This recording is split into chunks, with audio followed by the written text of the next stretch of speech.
nunca houve. Exato, exato. 2, porque mesmo que se soubesse tem que ser assim, enquanto não disserem a um artista ou um arquiteto porque é que tem que ser assim, ele não consegue formalizar a coisa. Portanto, a discussão que nós andamos aqui à procura tem a ver um bocadinho com aquela pergunta que eu introduzi na primeira aula, que é a pergunta do Lobiscan: o que é que o edifício quer ser, o que é que a igreja quer ser, mas também, nesta altura, o que é que cada um destes elementos quer ser, o que é que o altar quer ser, em termos de expressão de significado para as pessoas, o que é que o ambão quer ser, o que é que a cátedra quer ser, o que é que o sacrário quer ser, etc, etc. E depois, a partir desta pergunta, o que é que cada um destes elementos quer ser, como é que quer ser? Porque, digamos, a forma nasce do conteúdo. Essa é a filosofia do curso. E se não quiserem... Não, mas isto que o Pedro está a dizer é fundamental. A filosofia do curso é esta. Há um conteúdo e a forma nasce deste conteúdo. Aquilo que nós andamos aqui à procura é qual é o conteúdo, não propriamente como é que é as regras, não propriamente como é que é típico, não propriamente como é que as pessoas estão habituadas a fazer, e para andarmos à procura desse conteúdo tentamos exatamente duas abordagens. A abordagem de um estudo teológico sobre como é que as coisas são e qual é o significado, e a abordagem de como é que as coisas foram acontecendo ao longo da história. Sendo que qualquer das duas, nesta altura do campeonato, como no Vaticano II, nos deixam um bocadinho com os pés a escorregar, e nós temos que nos dispor ao trabalho de ver como é que podemos fazer isto com a ajuda de todos, não é? E isto é uma coisa que eu acho que precisamos de ter muito clara, e comecem desde já, num sentido prático, a pensar nisto exatamente para a próxima sexta-feira, quando tivermos a aula. Desculpa tirar-te este bocadinho. Quando tivermos a aula, portanto, a próxima aula de sexta-feira vai ser exatamente a apresentação do diagnóstico das vossas situações. O diagnóstico das vossas situações não pode ser simplesmente dizer: isto aqui funciona mal liturgicamente porque não tem espaço para a sacristia, ou porque os anjinhos batem no sacerdote quando está a celebrar, o que for. Quer dizer, não é esse o ponto. O ponto é que isto devia ter uma expressão para se comunicar ao povo, e não tem. Hoje lia uma frase, Isabel corrige-me, do Pio XII, durante a guerra, em que ele dizia: o povo opõe-se à massa, portanto, o povo enquanto Assembleia, o povo opõe-se à massa enquanto o povo é feito de unidades que são livres e conscientes. Mais ou menos isto, não é? Sim, sim. E, portanto, a Assembleia que nós temos diante são entidades pessoais, livres, conscientes, e que era isto que tu também dizias quando citavas o Bento XVI, neste texto. É preciso que os artistas e os arquitetos saibam exprimir de modo a traduzirem, saibam exprimir os conteúdos de modo a que isso fique acessível às pessoas, não é? Portanto, o diagnóstico é exatamente nesta dialética entre o conteúdo e a forma existente e desejável no futuro, não é? É isto que é preciso procurar. Sim, sim, e só para concluir isto que o Pedro está a dizer, que é fundamental, reparem, por exemplo, quando eu faço referência a estes concílios, onde é definido isto, reparem que as coisas são definidas, é a mesma forma como aparecem os dogmas na Igreja, sempre que existem ambiguidades. Portanto, nunca houve uma pretensão do cristianismo de definir regras. Reparem, por exemplo, os tratados do São Carlos Borromeu e daquele outro senhor que eu vos falei ontem, que eu já digo o nome certo. O polaco. Não, o Gabriel Pagliocchi. O Gabriel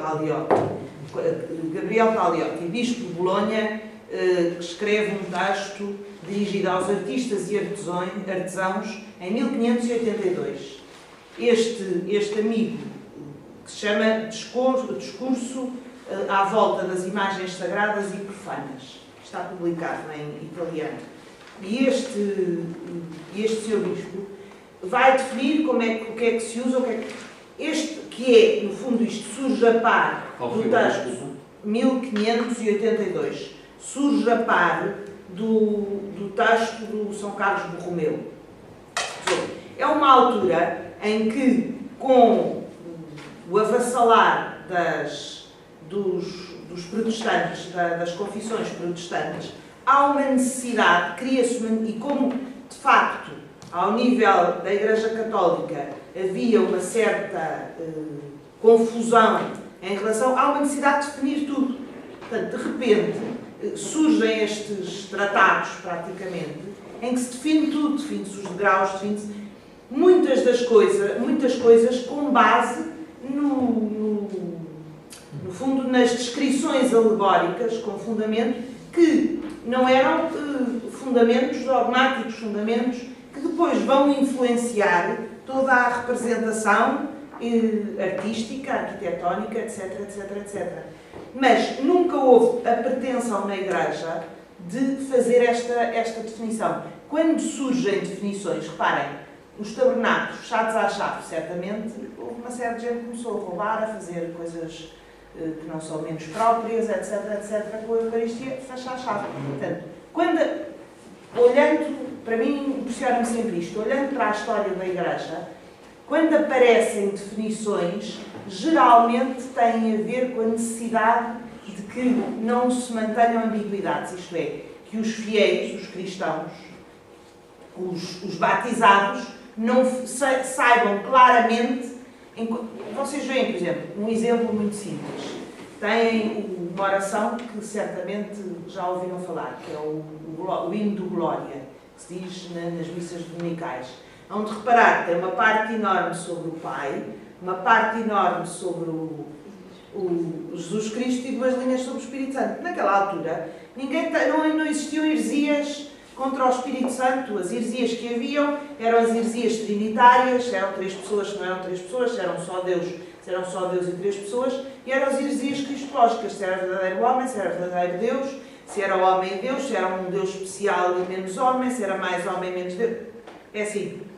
E isto leva aqui a que faz-se uma oração em que se esclarece e se detalha aquilo que é preciso detalhar para as pessoas não terem dúvidas.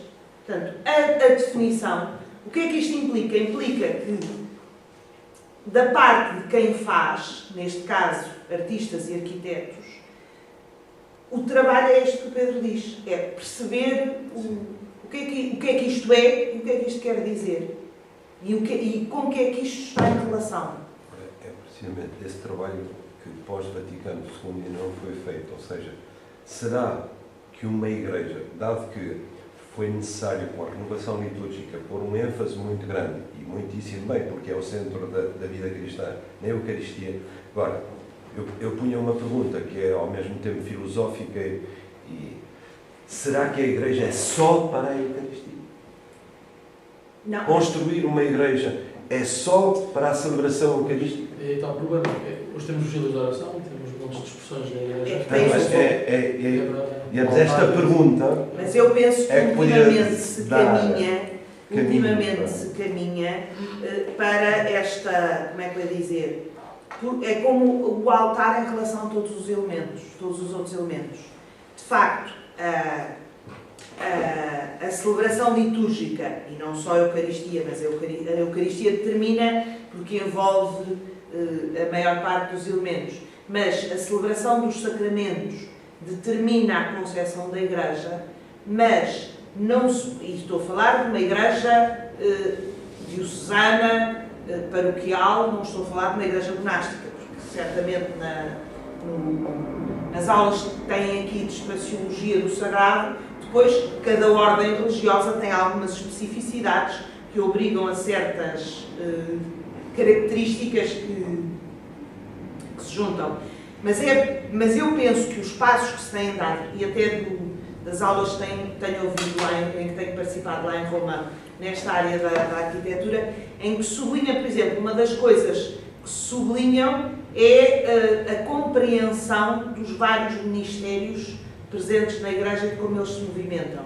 Isto é, os acólitos, os leitores, perceber como é que cada um dos atores, se pudermos dizer assim, de que espaço é que precisa, como é que se move, o que é que usa, e isso recorrendo, como eu vos disse ontem, os primeiros manuais teológicos não são a Suma Teológica de São Tomás de Aquino, mas são, de facto, os livros litúrgicos. Têm tudo condensado, é como se fosse umas pastilhas liofilizadas, mas está cá tudo.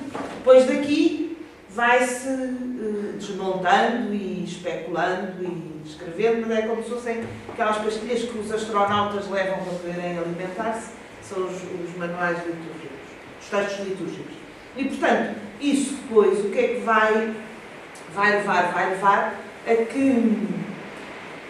Agora, o que se insiste também é, por um lado, esse aspecto. Por outro lado, todo o aspecto pastoral, que tem a ver não só com a celebração dos sacramentos, mas com isto que se estava aqui a falar, que são as celebrações litúrgicas, desculpem, as vigílias de oração, etc. E também o facto da oração pessoal.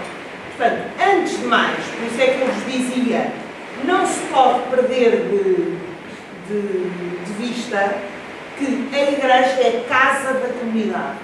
E a comunidade é a comunidade celebrante, mas que vive numa igreja. Por isso é que ontem, por exemplo, falava dos bancos. Às vezes os bancos são, por exemplo, na Igreja do Calhariz de Benfica, quando celebravam as comunidades neocatequinais, agora já não celebram lá, mas durante vários anos celebraram lá, tinham que estar sempre a mudar os bancos. Claro que ao fim de uns anos os bancos estavam todos patifados, porque eram pesadíssimos, a pessoa depois não pode pegar neles, arrasta-os, não sei o quê. Portanto, pensar. Dou-vos outro exemplo. Os próprios bancos têm esta, por exemplo, dou-vos um exemplo. A Igreja de Santa Joana Princesa. No outro dia fui lá à missa. No dia desta semana. Não sei se conhecem a Igreja de Santa Joana Princesa. Não, estou a falar aqui. Não é essa é a exatamente.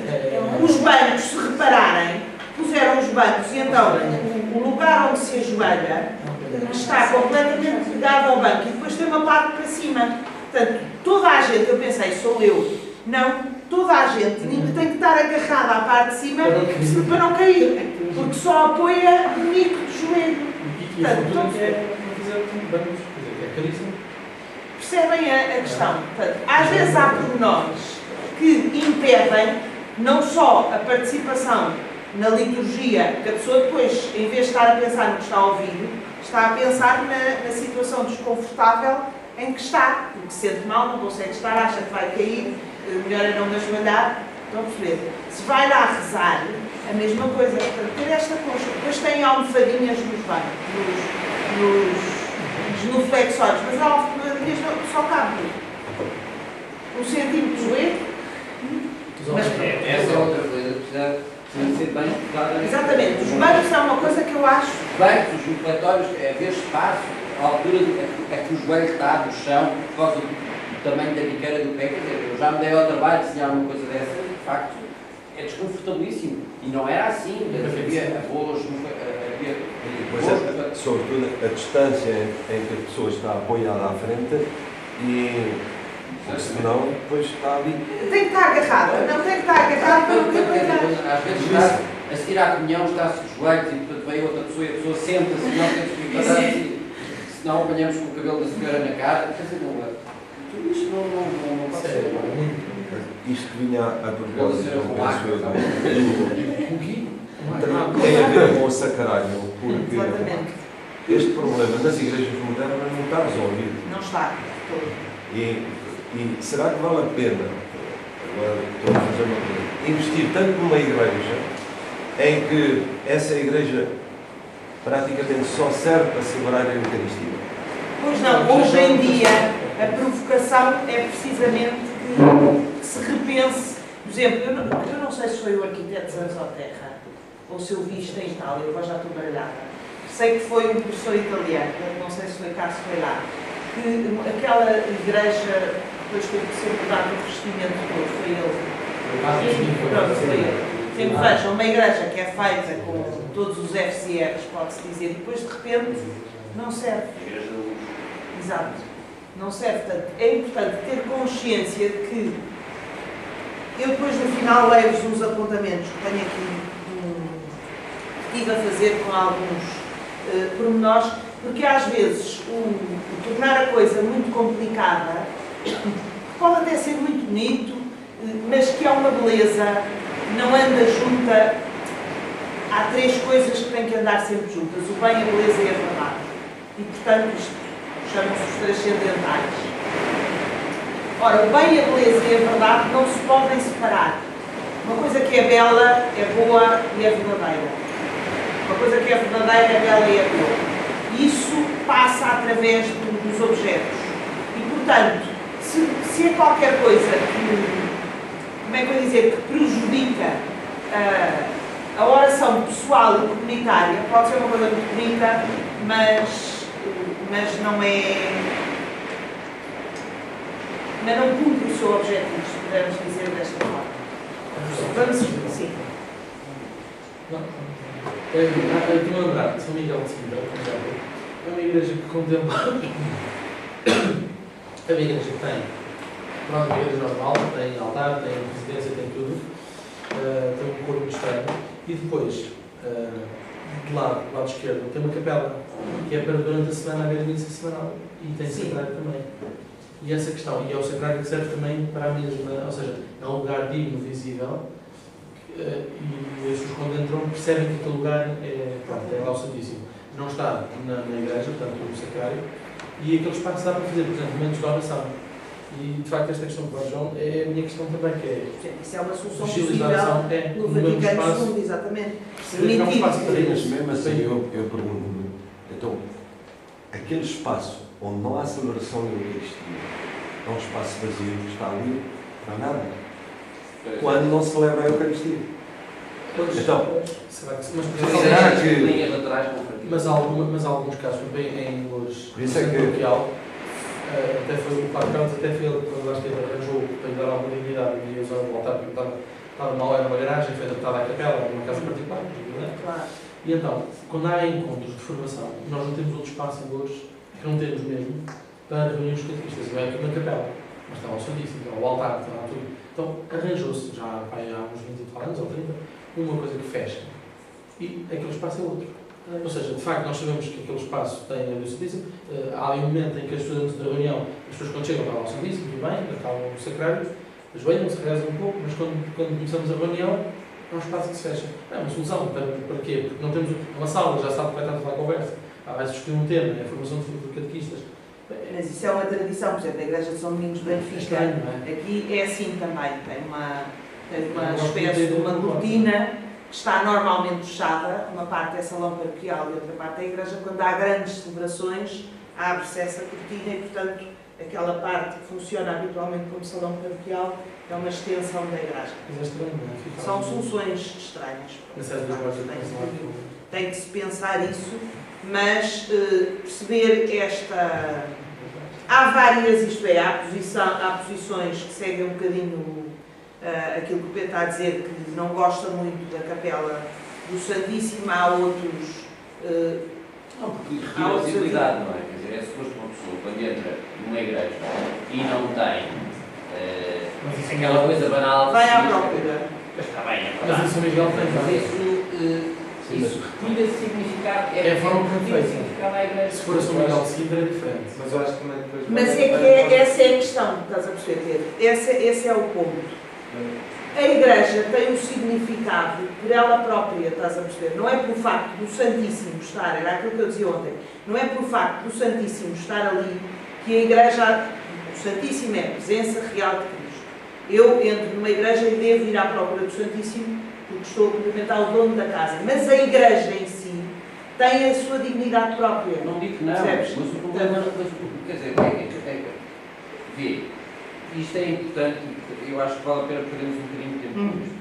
Porque uma questão é a afirmação, a política das verdades teológicas ou litúrgicas, ou teológicas ou litúrgicas, e nós sabemos, é assim, está dito.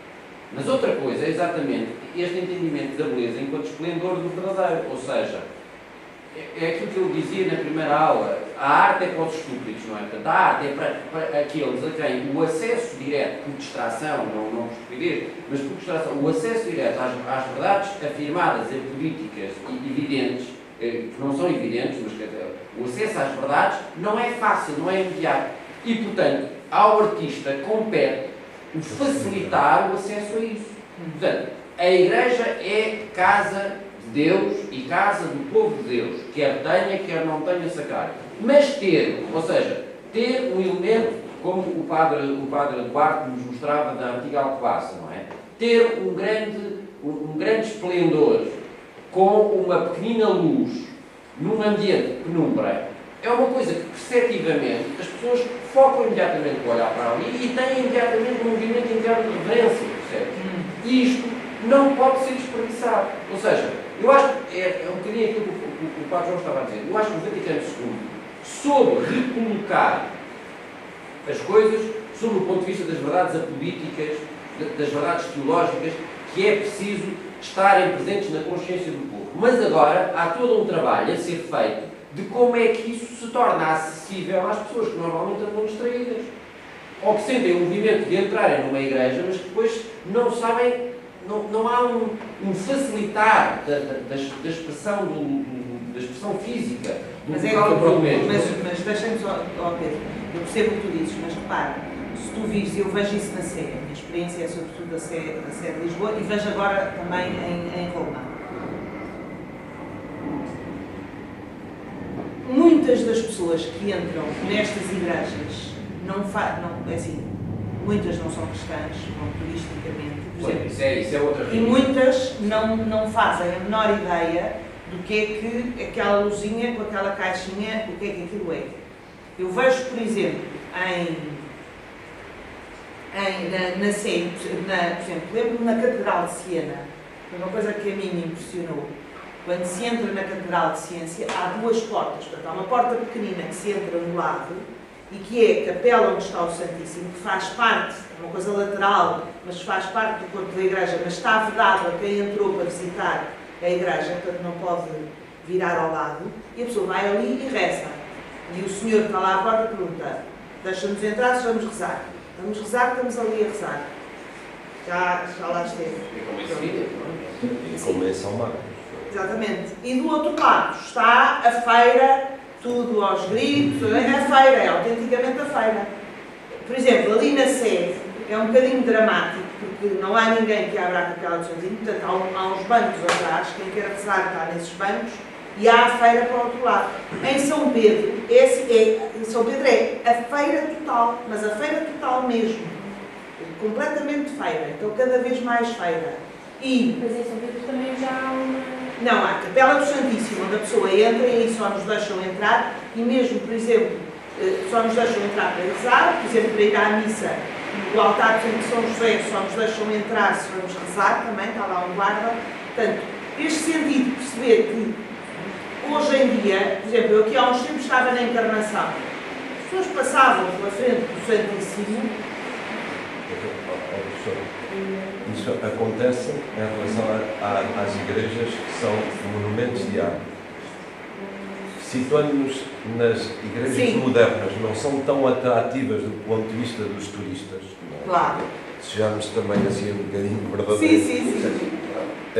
Não tem assim muita atração. E, portanto, a finalidade, ou seja, esse aspecto não se põe tanto. Eu percebo, isso eu percebo. Eu vejo com mais razão aquilo que o Pedro está a dizer numa igreja dessas, do que propriamente em que, no fundo, alguém vai lá rezar e perguntar. Estou a falar, a igreja de Nossa Senhora de Fátima. A igreja de Nossa Senhora de Fátima não é uma igreja, corrijam-me se eu estiver enganado, mas já ouvi várias vezes vários sacerdotes dizerem que não gostam muito dela para a celebração, etc. Mas claramente, quando a gente entra, tem aquele vitral, o trono, o tabernáculo, quer dizer, toda a energia perceptiva da pessoa quando entra é focada naquilo. Quando uma pessoa não, e sobre esse ponto de vista, eu não acho desagradável a intervenção que o Luís Cunha fez recentemente, foi de tornar aquele guarda-vento, não é propriamente um sacrário transparente, mas pôs um guarda-vento transparente. E, portanto, o recolhimento que a Igreja tinha, e eu ia lá muitas vezes porque é uma universidade nova, o recolhimento que a Igreja tinha perdeu-se um bocadinho. Não se perdeu totalmente. E aquilo ainda tem uma grande capacidade focal. O baldaquinho ajuda. O baldaquinho, o trono, o vitral atrás, na ábside, etc. É uma igreja moderna, é uma igreja do século XX, e continua a ser um lugar onde se reza com gosto. Mas continua a ser uma referência, não é? Os magistério ainda a pensar, é diferente. Por outro lado, muitas vezes a pessoa vai rezar, fizer a oração ao Santíssimo e depois está vazia e a pessoa está sozinha. Se houver um espaço mais, uma escala diferente, mais ligado, Esse é o tempo não de tem que não se sente se calhar é uma questão de hábito, mas eu sei Maior que intimidade. a capela do Santíssimo e girar as capelas todas está ligado. Por causa da Nazaré. Já não ser um espaço. Por causa Há várias que têm isso, não é? Mas eu não quer dizer. Eu gosto daquele. Acho que há várias. É uma solução. Por exemplo, o eixo longitudinal, o caminho profissional, uma coisa que não falados, mas acho que é importante Sim. que faço, não é? O eixo longitudinal, o caminho profissional, haver uma distância, haver uma aproximação, aquilo que a gente sente em Alcobaça, também sente também sente exatamente na Igreja de Nossa Senhora de Fátima. Acho importante, percebe? Portanto, entrar e ter um cantinho, tipo um quarto, ou tipo, não sei, quer dizer. Eu acho que nós temos que começar a perceber verdadeiramente esta questão que tu estavas a Sim, tentar mas há uma dizer. coisa que é importante. Este aspecto da Assembleia, eu volto a este aspecto da Assembleia, que ajuda talvez, que dá também algumas linhas. A Assembleia não quer dizer que seja em todas as igrejas assim. Por isso é que se tem que conhecer a comunidade, tem que se conhecer, e nada disto é uma regra absoluta. Por exemplo, se uma Assembleia semanal é uma Assembleia de 10, 20 pessoas, não fará sentido que estejam, e a Assembleia Dominical é uma Assembleia de 100, 200 pessoas, por exemplo. Se esta Assembleia semanal celebra ou se reúne para rezar ou faz uma coisa num espaço para 200, 500 pessoas, é um bocadinho perdida, estás a perceber? Não sei como é que se diz.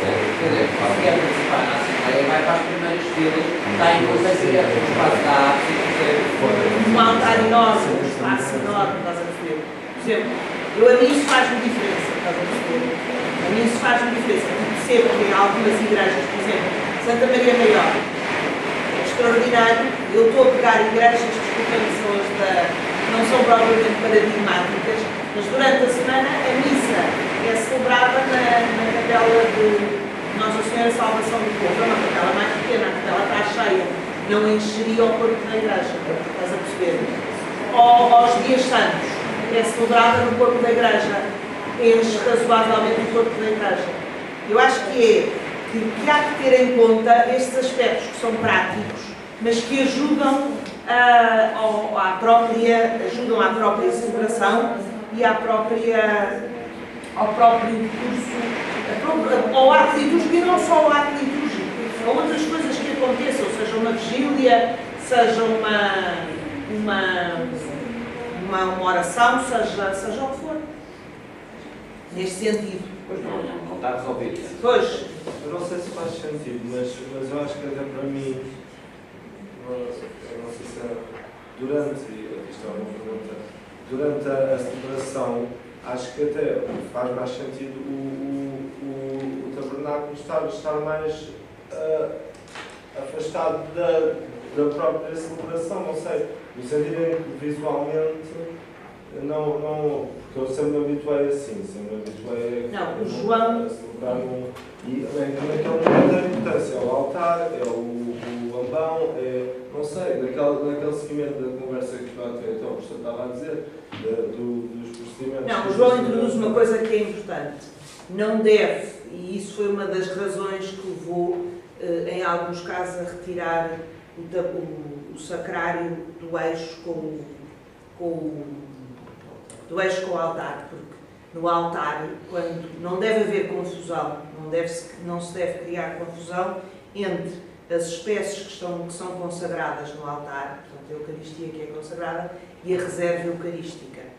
E, portanto, neste sentido, esta confusão, e por isso, às vezes, quando o sacrário está no eixo do altar, reparem que temos 3 presenças de Cristo no eixo: a presença sacramental, que está na reserva eucarística, a presença sacramental, que foi consagrada naquele momento, e o Presidente da celebração, que também é a presença de Cristo.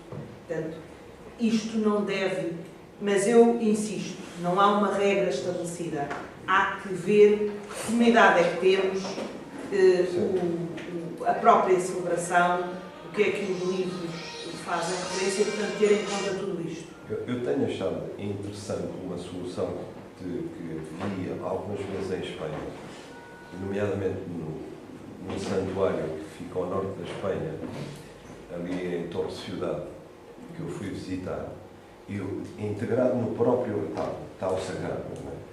E que no momento da celebração da Eucaristia, o sacrário tem à frente o retábulo, portanto, está integrado dentro do retábulo, fecha uma porta, em que está nessa porta uma imagem diferente que se integra dentro do próprio retábulo, e não há o sacrário para nada. Pois.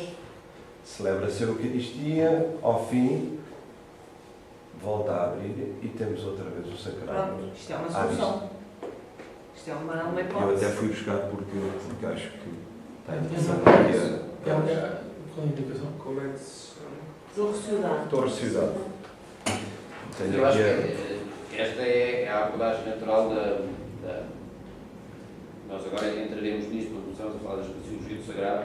Há diversas espiritualidades que entendem as coisas de maneira particular e que têm lições particulares, não é? Mas eu acho que é importante tirarmos da Igreja, enquanto e nós arquitetos, tirarmos lições de várias coisas. Esta é a solução que a Opus Dei costuma dar e que não parece uma solução que não possa ser generalizável. Assim como, por outro lado, há soluções que os neocardinais também dão, que também me parece que se pode aprender e trazer para as outras igrejas. Não é? Mas isto eu acho que é uma coisa que funciona. Porque se formos a ver, o altar está à frente, não é? E a reserva é a continuidade da Eucaristia. Ou seja, temos ali uma visão teológica muito mais rica, porque Jesus Cristo, o sacrário na reserva, é a continuação da Eucaristia. É a Eucaristia continuada, digamos, no... Pois é, por exemplo, quer dizer, falaremos disso mais à frente, mas havia esta ideia clássica que funcionava bem e que depois foi posta de parte teologicamente, do sacrário estar em cima do altar. Pois, No vasário. Sim. Tem várias adequações litúrgicas feitas a igrejas medievais em Florença, em volta de Florença, Arezzo, etc., depois mostrar-vos a isso, em que constrói um grande sacrário em cima do altar. Exatamente. E isto funciona bem, perceptivamente. Quer dizer, em termos de espacialidade, é uma coisa que a gente entra, Mas percebe. confunde o povo. Quer dizer, confunde quando se faz a distinção entre as duas coisas. Agora, Quando se fazia uma celebração que não era versus póstumo, não é? A coisa funcionava bem. Agora não, pronto. Mas eu não estou a pôr isso Pois, aqui. mas Agora é mais fácil com a tecnologia, pode ter lá um botão e o sacrário recolhe dentro do próprio altar e fica lá e celebra-se a Eucaristia ao finaliza. E houve pensamentos a esse respeito. O sacrário está integrado dentro do altar. Percebem? Mas a Mas questão... é importante ter consciência que, apesar de estar ali a presença real, substancial de Cristo, a reserva eucarística, a sua função primordial é levar a comunhão aos doentes. Depois, a adoração. E, portanto, neste sentido da adoração, esta continuação, esta comunhão espiritual. Mas não deve ofuscar, isto é, não se deve confundir com a própria Eucaristia celebrada. Isso é absolutamente, deve ser claro. Os últimos documentos falam nisso mesmo, a reserva eucarística como continuidade da celebração eucarística. Não é? Exatamente. E com ligação lá. E com a ligação. Portanto, é preciso ter isto claro, não inverter as situações. Vamos então agora ao edifício igreja. Isto o intervalo é vai daqui a um quarto de hora, não é? 11, pronto, está bem. Então ainda faço isto e depois a seguir entramos nas imagens no programa etnográfico. Já agora, se me permitem só uma coisa. Sim, não tem mal. Digamos, por mudança, ou esta, digamos, complanaridade de efeitos, diz respeito digamos, ao sacrário, ao presidente, não é? E à Eucaristia celebrada em simultâneo, no fundo também, mas contemporaneamente, por exemplo, quando o Papa Francisco pega recentemente também nas relíquias. Não há uma postura também digamos, não quero dizer de redundância, mas de... Não, tem uma Desculpa se diferença. estou a dizer... Não, é ótimo introduzir essa questão. As relíquias é uma memória, isto é. A Igreja é apostólica. O que é que quer dizer que é apostólica? É que há uma sucessão apostólica. O que é que isto quer dizer? Cada bispo, para ser, em termos práticos, é isto. Cada bispo, para ser ordenado, é ordenado por 3 outros bispos. Se nós formos por aí atrás, chegamos a São Pedro. É para legitimar. Legitimar. Quando há o sentido da devoção às relíquias, as relíquias o que é que são? Os ossos, ou... Pronto. A devoção às relíquias é precisamente tornar presente esta memória. A vida daquele homem, que já está na comunhão dos santos, interessa porque... Porquê é que me interessa? Porque aquele homem se identificou com Cristo. Eu quero me identificar com Cristo. Então, eu olho para aquele homem, no caso de São Pedro, e, no fundo, é este desejo de o imitar para me identificar. É uma questão de identificação, neste sentido. E, portanto, por isso é que eu dizia que o conceito de memória no cristianismo é um conceito fortíssimo. Tanto que na Eucaristia até se fala em memorial. Portanto, é a questão da... Luís falará disso certamente, a questão da anamnese, isto é, não esquecer. Porque não como uma recordação, como eu recordo os meus pais, os meus amigos, as pessoas que já partiram, etc. Mas não, como eu recordo para que incida no presente, no aqui e agora. O tornar presente, o presentificar as coisas, isto é, interessa a vida dos santos precisamente por causa desta comunhão dos santos. Por exemplo, o Giotto tem umas pinturas muito bonitas que estão no convento de São Marcos, em Florença, que é precisamente que representa esta comunhão dos santos, em que se vêem todos a dançarem no jardim, etc. É uma coisa muito bonita. A coisa não é muito grande, é pequena, mas mostra, visivelmente ajuda a perceber isto. Portanto, este sentido que as relíquias não é, como é que eu ia dizer, não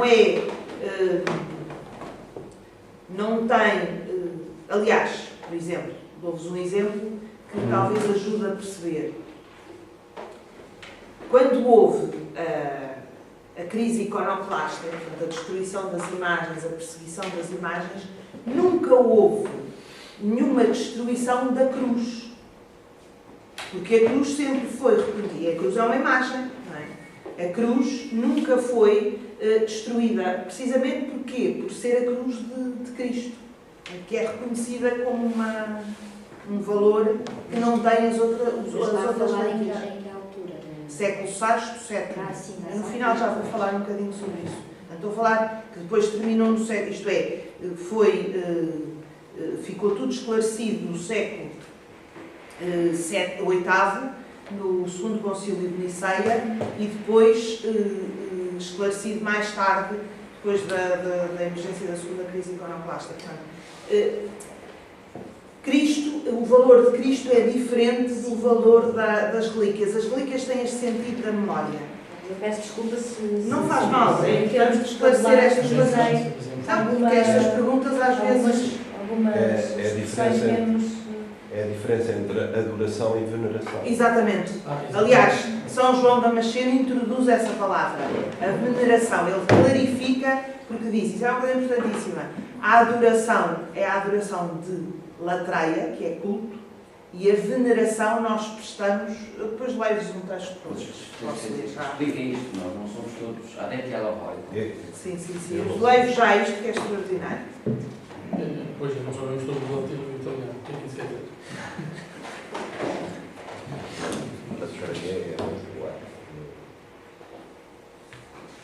Em relação ao próprio... Não sei, a formulação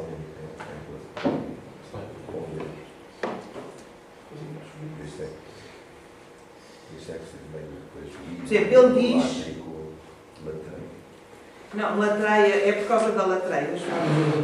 Não, mas latreia não é italiano, é grego. Exatamente, não tem a ver Latreia não é italiano. Em comitê. Latreia é o culto. E esta palavra, quando é usada, esta palavra, quando é usada nos Evangelhos, está associada à celebração dos sacramentos, ao verdadeiro culto. A veneração é uma palavra, proskunesis, é uma palavra, veneração, que é introduzida por São João Damasceno, precisamente para fazer a distinção entre a latreia e a veneração. A latreia traduz-se hoje em dia como adoração, é isso? Adoração, exatamente. Sim, Culto e adoração. Essas coisas. Tanto que tu, por exemplo, como está aqui a dizer, quando tu dizes idolatria, Uma adoração não devida. Uma adoração indevida. uma adoração que a qualquer coisa que é errada. Não é? Idolatria. Portanto, agora, a veneração, a proskunesis, é o que nós podemos prestar às imagens. Eu mando-vos este texto. Aliás, este texto existe no curso que eu hoje não consegui imprimir. Este texto existe no curso anterior.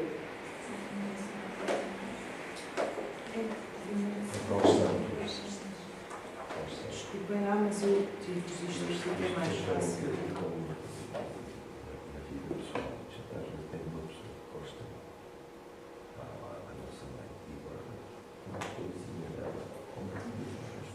É isso, é importante perceber as imagens e a devoção à Nossa Senhora.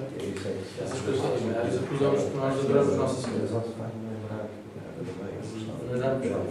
Portanto, São João Damasceno diz o conceito de adoração, que é a simples veneração que diz respeito às criaturas, e a adoração que é devida exclusivamente a Deus.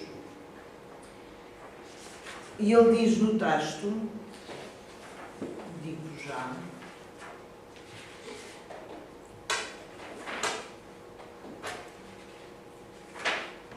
preciso descobrir.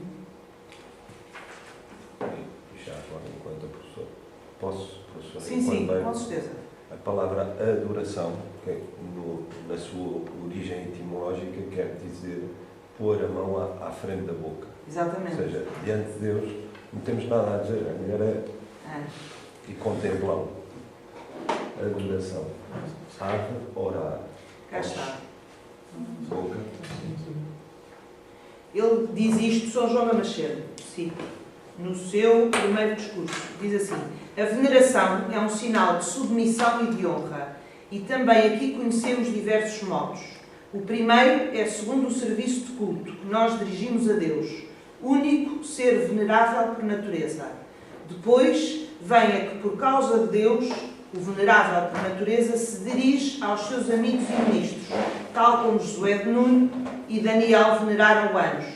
Ou é prestada aos lugares de Deus, como David disse, prostremo-nos diante do seu pedestal, ou às coisas que lhes foram consagradas, tal como todo o Israel de pé venerava o tabernáculo e o sagrado recinto no templo de Jerusalém. E também ainda hoje o veneram a partir de todos os lugares. Ou então aos chefes por eles estabelecidos, como Jacó venerou Esaú, seu irmão primogênito, por vontade de Deus, e o faraó, príncipe por ele eleito. E como José foi venerado pelos seus irmãos. Para além disso, conheço também a veneração que se presta reciprocamente por motivo de honra, como Abraão em relação aos filhos de Amor. Portanto, isto são os fundamentos da veneração. Portanto, a veneração com vista à latreia, ao culto da adoração, no sentido da latreia, só se presta a Deus. E, por outro lado, ele depois diz mais à frente: eu não venero a matéria, mas o Criador da matéria, que se tornou matéria por minha causa.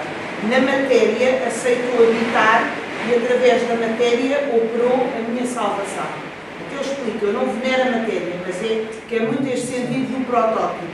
Depois diz mais à frente: eu honro e trato com veneração também toda a outra matéria, através da qual aconteceu a minha salvação, porque ela está cheia de poder e de graça divina. Ou então, e depois vai dizer: ou não será a matéria, a madeira da cruz, infinitamente feliz e abençoada, não será a matéria o monte venerável e santo, o lugar do Gólgota, não será matéria a rocha da dor e portadora de vida, como o sangue contra a nossa ressurreição, não será matéria a tinta e o Santíssimo Livro dos Evangelhos, não será matéria a mesa vivificante que prepara para nós o pão da vida, não será matéria o ouro e a prata como fazemos cruzes, patenas e cálices. E antes de todas estas coisas não será matéria o corpo e o sangue do Senhor, por conseguinte, elimina o culto e a veneração de todas estas coisas, ou concede à tradição da Igreja também a veneração das imagens santificadas do nome de Deus e dos amigos de Deus, e por esse motivo envoltas pela graça do Espírito Santo. Portanto, reparem que os argumentos dele para a veneração, isto é tudo do primeiro discurso.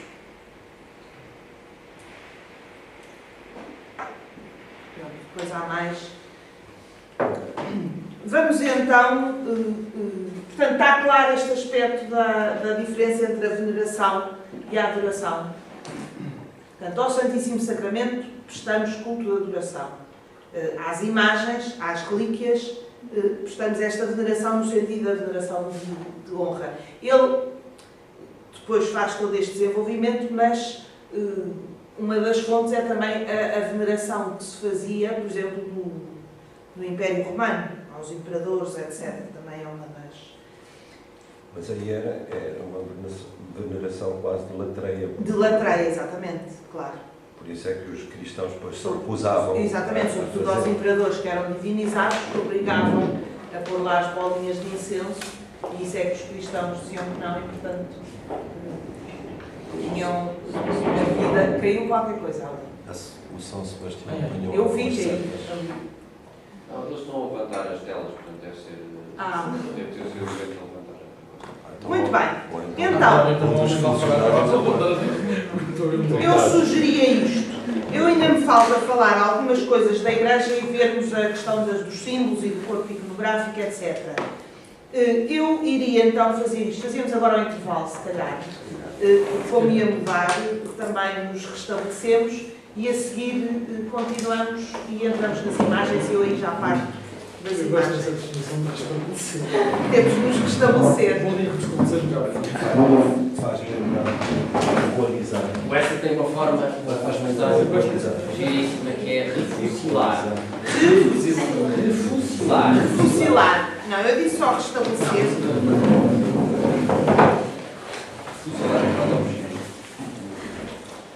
Ninguém quer ir lá fora, quem é que voou? Não sei, eu sei que eu, enquanto estava a falar, vi qualquer coisa ali. Deve ter ido. É para o cliente. Não, senão não temos. O Luís Cunha, que ouviu um certo comentário. Exatamente. E invocou.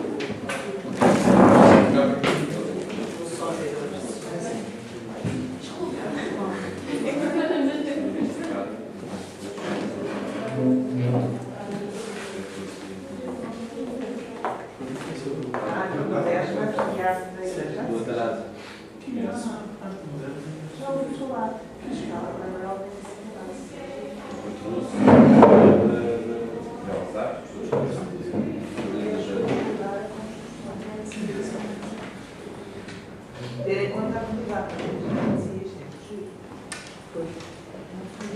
Aqui é engraçado que ele fala que está naquela altura em que não está definido se é isso que deve ser celebrado. Esse Feito para sempre. Isto foi a parte que acho